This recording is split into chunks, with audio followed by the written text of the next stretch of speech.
What up, YouTube? Digital Smoke here. Today's gonna be a movie about. I'm gonna try and go a little bit more in depth into the software side of things. There's been a lot of said about hardware, about the PlayStation 3 versus the 360. The evidence left and right say the PlayStation 3 is the superior console. I mean, personally, I don't even have to see the evidence right in front of me or on a piece of paper or some shit to notice the console is superior, like on every single front. Yeah, I gotta give a shout out to Wipeout Man for his for his pixel counting test. That was fucking amazing. How the pixel on the 360 just fucking bleeds over your screen, and the PlayStation 3 being so fucking crisp and sharp. I love that. So shout out to Wipeout. Where should I start? All right, games. Why are PlayStation games considered more cinematic in experience? I know what some of you smart asses are going to say, like Metal Gear Solid, a lot of movies, yada yada yada. You're right, that's all good, but there's a lot of good gameplay in that game as well. So let's not fucking bash on that game, because you guys are fucking jerking off because it's a weak, boiled down version is coming to the Xbox 360. But anyway, let's go on. Why are Sony games more quality titles than, let's say, the Microsoft published titles? I got a few ideas about that. And in my opinion, it is because like Sony has such strong bonds with Hollywood. They got this whole movie division. They got the whole sound studio shit going on the other side, a whole music division. And when that game division just draws that in and that stuff blends together, and the talent they have in their gaming division, which they acquired like in the PlayStation 2 days, yeah, something magical happens, and you get like a cinematic gaming experience, basically not seen on any other console. I have to say it, I'm sorry. It's like when you see games like Halo 3 versus Killzone 2. I mean, that's a fair comparison. Like the movie grade effects in Killzone 2, opposed to those in Halo, it's just mind blowing, man. When you see the comparison, and basically the love that's been put into Killzone 2. And then you say, yeah, you talk about graphics and this and that, and you're right. I love graphics. I'm a fan of software technology, making good graphics. I just love it. But that's not the whole story.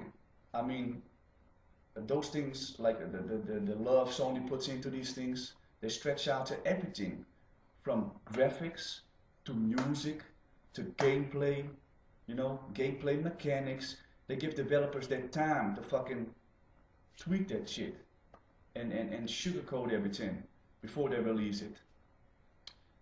Opposed to Microsoft, man, which is like rushing the games out. That's why Gears of War 2 had so many bugs. And yeah. So another example. I mean, a prime example is like, it's not only about graphics, it's like the control schemes of games as well. So again, Halo 3, Killzone 2. In Halo 3, when you control the player, you can move around at fucking 500 miles an hour. It doesn't matter. And it's basically controlling a cardboard character. Or maybe you're even controlling just the weapon of the character. You're just moving the weapon around, right? Well, with Killzone 2, they took it a little bit further. You don't control the weapon or the camera. You control the human who holds the fucking weapon. So it feels a little bit tougher at first. And I know simple-minded people will go like, oh, it's good, be a little bit fucking tardy.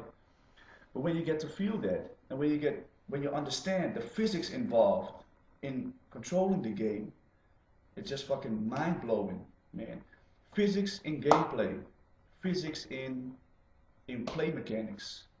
That's the future. That's how we played football games, race games. Everything was arcade at first.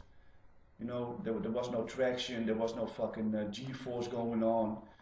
And suddenly everything gets calculated. And the same goes for first-person shooters. If you go to the next level, which Killzone is on, you have to take those things in consideration.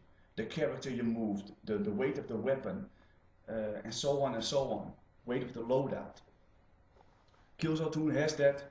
Halo 3 doesn't have that, right?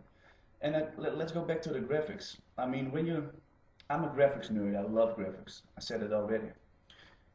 But when you look at, for example, some fire in Halo or an explosion, for all I care, an explosion. I used a map for the mod. The mod was called Tactical Ops. It was the Unreal Tournament, a mod basically. Consider it a Counter-Strike for Unreal Tournament. I used to make maps for that mod.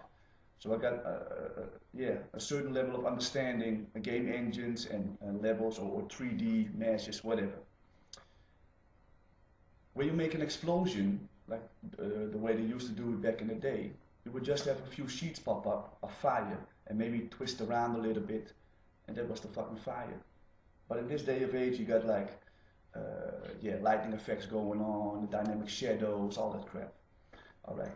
Halo 3 and even in Gears of War 2, they still fucking pimp those same effects. When a tank blows up, I see fucking 5 sheets of circling fire turn around and with the same kind of technique they use for smoke. And I'm like, what the fuck am I looking at, man? That's like 10 years old technology they're using, right? And you can blame the Unreal Engine, but I don't care. That's Microsoft's fault. You know, they take the easy way.